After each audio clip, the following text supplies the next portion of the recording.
I guess in your field, perhaps the most famous, infamous, well-known story, I think, would be, and I know some of the story, and I don't want to mispronounce his name, John Monet. Yeah, we just say John Money in the Money, U.S. You mean the story of David Reimer? yes, and his twin. So, can you give a synopsis of that and Sure. what that, the implications of that in your field? Sure. So, just a little background on that story. What happened at Johns Hopkins was the founder of pediatric endocrinology was there, Lawson Wilkins, who was a very important doctor and researcher, and he saved many lives by figuring out hormonal problems and saving lives with hormonal interventions. Some of those kids were intersex, and Lawson Wilkins was working in the 1930s and 40s and 50s, and he decided quite reasonably that the cultural system would not tolerate a kid who was in between. He was right. I mean, the cultural system was very intolerant. So his feeling was that you should make every child a sort of best gender you could kind of get away with. It came to be called the optimum gender of rearing model. And the idea was that you would take an intersex child and make them look as convincing as possible. And John Money was the psychologist who came out of Harvard to work at Hopkins with Lawson Wilkins.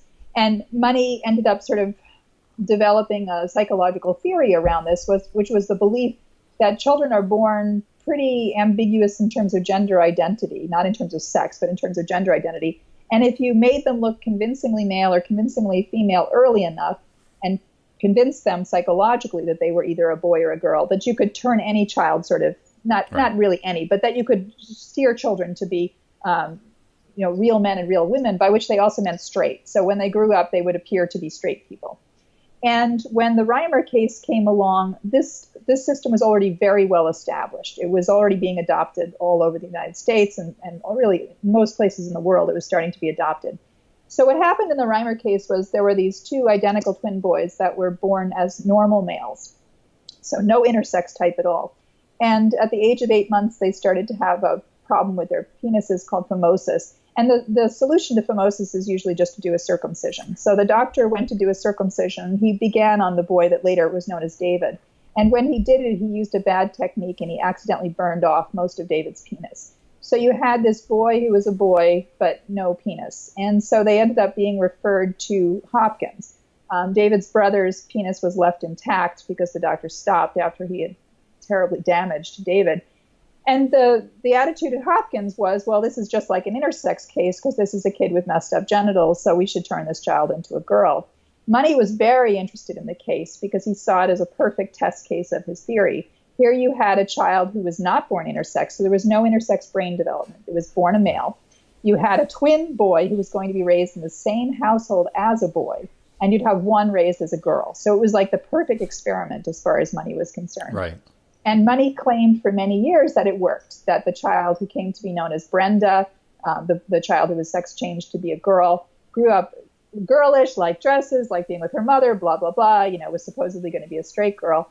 That person told a very different story and came to be known as David Reimer, that when he was 14, his father finally told him the truth about what had happened to him, and he immediately assumed a male identity again and was very angry. The kids must have known something was up, right? Because they were brought to Hopkins every year to Money's clinic, and Money made them watch strange films about sex and do strange things, which other people have confirmed Money also did with them, to try to emphasize their heterosexuality. He was working on sexual orientation as well as gender. But Reimer ended up as a man, committing suicide a few years after the book that John Colapinto wrote, which was a very good book, As Nature Made Him. Right. But that was the case that was used for years because Money really misrepresented the outcome of the case, was used for years as supposed proof that the approach to intersex was the right way to go. And a lot of people afterwards said, well, that case ultimately proved that gender is inborn. But gender is really, really complicated, and we don't know really where gender identity comes from. We know that hormonal brain baths before birth have an effect on people. There may be other biological components going into gender identity, but we can't perfectly predict by any means what gender identity someone is going to come out as based on their genetics and based on their hormonal experience prenatally. So it's actually still really complicated. Right. And there's always certain figures in history that groups will kind of, latch onto, either good or bad. So for Dr. Money, trans advocates, trans people, everyone in that sphere, intersex sphere, do they see him as a monster? Do they see his work as, again, as you're saying, kind of supporting this notion or that notion? How's history going to treat him, besides being quite unethical, I would think, given his falsifying of information? He's a very complex character because he was extremely sex positive. Mm-hmm. And people who are intersex rights activists and transgender rights activists, most of them are very sex positive people. So they're people who believe that we should have sexual autonomy, that we should feel good about sex, that we shouldn't be ashamed of our sexes or our genders. So in that sense, they liked him. And in fact, the irony is that a lot of feminists latched onto Money's work and really liked it because Money was saying, a woman is made, not born, that we could change the way women were treated by thinking more clearly about gender. So it's hard to say. The people I know who ended up in Money's clinic hate him. I mean, there's no nice way to say it. These were kids, adults now, who were, as children, as intersex children in his clinic, found him quite awful, that he was abusive to them in the sense that he was very much all about his research and not about their well-being. Many of them have told the stories of the fact that he would show them hardcore pornography as pubescents and ask them who they identified with to try to figure out what their sexual orientations were. And this, would have been their first exposure to sex and was very disturbing for a lot of them. Right. So many of them had terrible experiences with him. And the people who knew him as colleagues describe him as very strange and as very sexually inappropriate with them. So I don't know how to think about him. Can you elaborate on that? For an adult, a colleague, what did they mean as sexually inappropriate?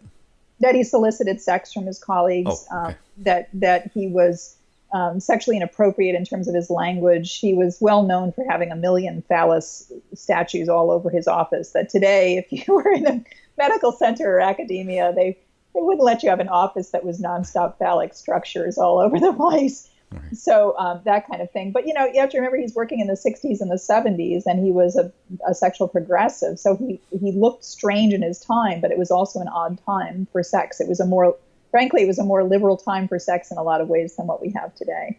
Mm-hmm. And that's part of what we're struggling with on the transgender side of things is some people see this urge to shift kids over as progressive, but it has a feeling of conservatism about it, which is when a child is doing cross-gender behaviors or identifying in a cross-gender way, the urge to shift them over ends up sort of normalizing them. And is that really the best thing for them? Or would it be better to accept that some girls are going to be quite boyish and might occasionally feel as boys, and some boys will be quite girlish and will occasionally feel as girls, and that we can be comfortable with that without deciding that that's transgender, that maybe transgender is just a subset of that?